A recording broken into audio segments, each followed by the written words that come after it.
Il y a quelques jours, j'ai reçu ce commentaire. Alors, est-ce qu'il y a vraiment trop de conjugaisons en espagnol? C'est ce qu'un bon nombre de francophones qui apprennent l'espagnol pensent, et c'est le ressenti, je pense, de beaucoup de personnes qui apprennent l'espagnol, et je comprends parfaitement.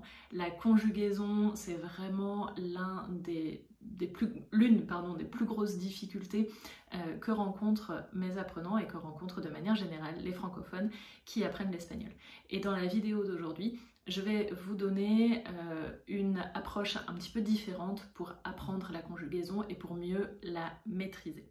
Hola, ¿qué tal? Je m'appelle Florence, je suis enseignante d'espagnol pour francophones qui vivent en Espagne ou qui veulent s'y installer.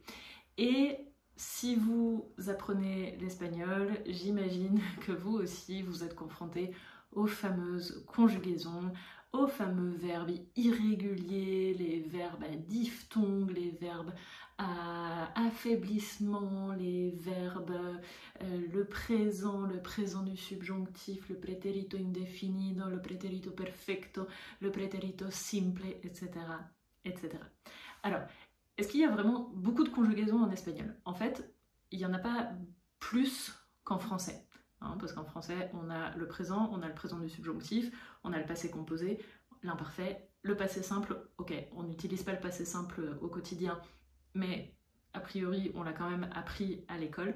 D'accord, en espagnol, il y a aussi le subjonctif de l'imparfait, qu'on n'utilise pas du tout en français et qu'en espagnol, on utilise.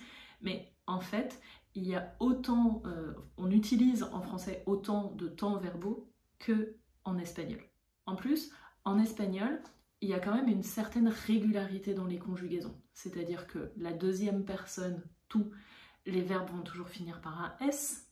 La première personne du pluriel, nosotros, ça va souvent finir par mos. La deuxième personne du pluriel, vosotros, vosotras, ça va finir par is, ais ou eis. Et la dernière personne, la troisième personne du pluriel, ça va finir par un n. An, on, en. Viven, hablan, comen, comieron, etc., etc. Donc, tout ça pour vous dire que la conjugaison en espagnol, c'est pas si illogique que ça peut paraître. Mais je suis d'accord qu'il y a beaucoup de verbes irréguliers et ça peut créer beaucoup de confusion. Maintenant, ce que je vous propose, c'est une autre approche que l'approche traditionnelle où on apprend des tableaux de conjugaison et on apprend des verbes par cœur. Je dis pas que ça ne fonctionne pas, on peut apprendre des verbes, des tableaux et des verbes par cœur, moi-même je l'ai fait, mais c'est pas la façon la plus naturelle, et surtout au moment où on va parler, on va avoir plus de mal à conjuguer le verbe correctement, on va mettre plus de temps, on va y réfléchir. Et moi, ça m'arrivait au début où j'habitais en Espagne, de réfléchir à comment ça se conjugue, qu'est-ce qu'il faut que je mette à la fin. Et souvent, je finissais par parler de moi-même à la troisième personne du singulier. Voilà. Donc, l'approche de l'acquisition de la langue que j'utilise moi dans mes cours, ce qu'elle propose, c'est déjà de se concentrer sur les verbes les plus fréquents.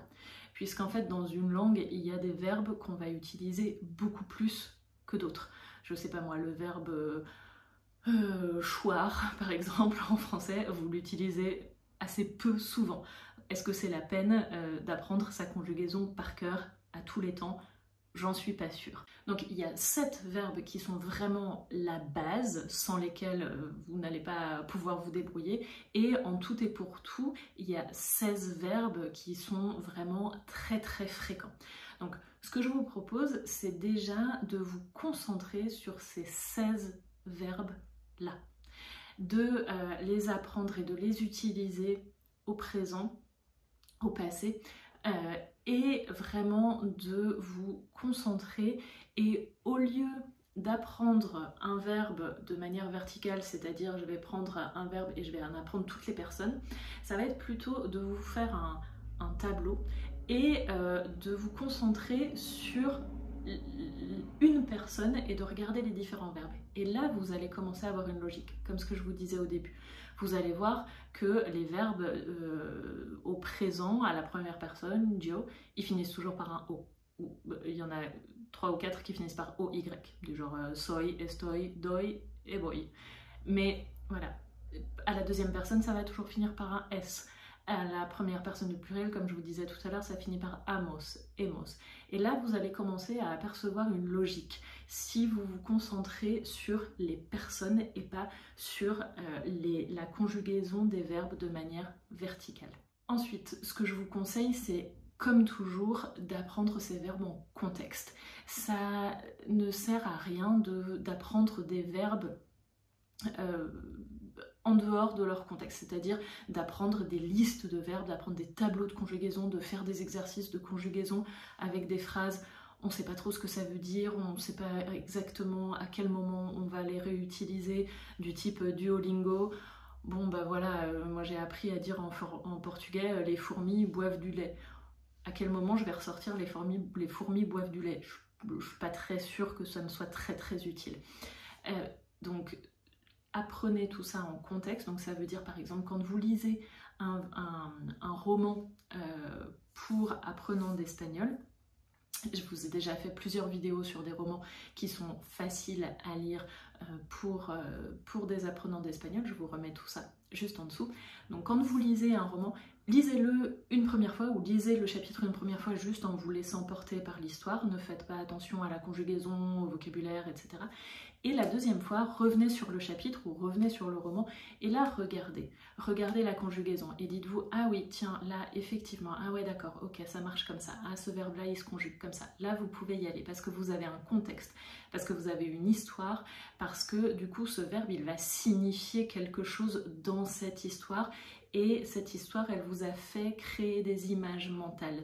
Et du coup, ce verbe, cette conjugaison, elle va s'ancrer dans votre cerveau beaucoup plus que si vous appreniez juste la conjugaison du verbe, je sais pas, vous apprenez la conjugaison du verbe marcher. Ouais, ok, d'accord, très bien, vous savez conjuguer le verbe marcher. Mais si vous êtes en train de lire une histoire sur, je sais pas, je suis en train d'inventer, sur quelqu'un qui marche et qui fait le chemin de Saint-Jacques-de-Compostelle par exemple, et bien ce verbe, il va s'inscrire dans un contexte et là, ça va être beaucoup plus naturel et vous aurez beaucoup plus de facilité au moment où vous voudrez, vous aussi un jour, parler du fait que vous aimez marcher, et vous aurez beaucoup plus de facilité à conjuguer ce verbe de manière naturelle. Ensuite, ce que vous pouvez faire, et ce que moi je fais dans mes cours avec mes apprenants, c'est de la conjugaison, ce qu'on appelle de la conjugaison horizontale. Donc c'est-à-dire qu'au lieu de prendre un verbe et de le conjuguer à toutes les personnes, je chante et je chante, tu chantes, canto, cantas, canta, blablabla, vous allez prendre un texte, ça peut être pareil, hein, un petit roman que vous êtes en train de lire, ou une petite vidéo, un petit podcast facile que vous comprenez bien. Vous allez prendre le texte et si le texte est au présent, vous allez essayer de le mettre au passé. Si vous avez déjà vu la conjugaison du passé, hein, je ne suis pas en train de vous demander de l'inventer bien évidemment, mais si vous êtes déjà familiarisé avec la conjugaison du passé, vous allez mettre ce texte au passé. Encore une fois parce que vous avez un contexte, c'est pas un exercice qui est vide de sens, où on doit juste passer un verbe conjuguer un verbe à un temps donné. Là, vous avez une histoire et vous allez pouvoir, ou l'inverse, si votre texte est écrit au passé, vous allez pouvoir le mettre au présent, par exemple, ou au futur, enfin, une conjugaison avec laquelle vous êtes déjà familiarisé et pour laquelle vous avez envie de voir si vous êtes capable de l'utiliser. Et puis une astuce qui est très utile que j'ai donnée il n'y a pas longtemps dans ma newsletter aux abonnés de ma newsletter, c'est d'écrire à la fin de la journée, d'écrire votre journée en espagnol. Parce que du coup, vous allez utiliser plein de verbes. Donc si vous commencez l'espagnol, vous pouvez juste dire voilà, aujourd'hui on est mardi temps, je me lève, je déjeune, je petit déjeune, je m'habille, je travaille, je regarde la télé, je me couche. Au présent, voilà, tout simplement. Et puis au fur et à mesure où vous allez connaître un peu plus d'espagnol, la description de votre journée, elle va pouvoir être un petit peu plus détaillée. Vous allez pouvoir dire je me lève à telle heure, je mange ceci ou cela, je vais au travail à pied, en voiture, à vélo, je déjeune avec mes collègues, etc. Et puis ensuite, quand vous allez être familiarisé avec la conjugaison du passé, là vous allez pouvoir dire aujourd'hui je me suis levé à telle heure, j'ai fait ceci, j'ai fait cela, ça s'est bien passé, j'aurais préféré faire ceci, faire cela, etc. Donc ça c'est une très très bonne façon aussi de pratiquer la conjugaison une fois que vous l'avez déjà que vous vous êtes déjà familiarisé, que vous avez déjà commencé à l'intégrer, parce que ça vous fait employer des verbes qui sont très fréquents et dans votre contexte à vous. C'est des verbes que vous utilisez pour décrire votre vie à vous, votre quotidien à vous.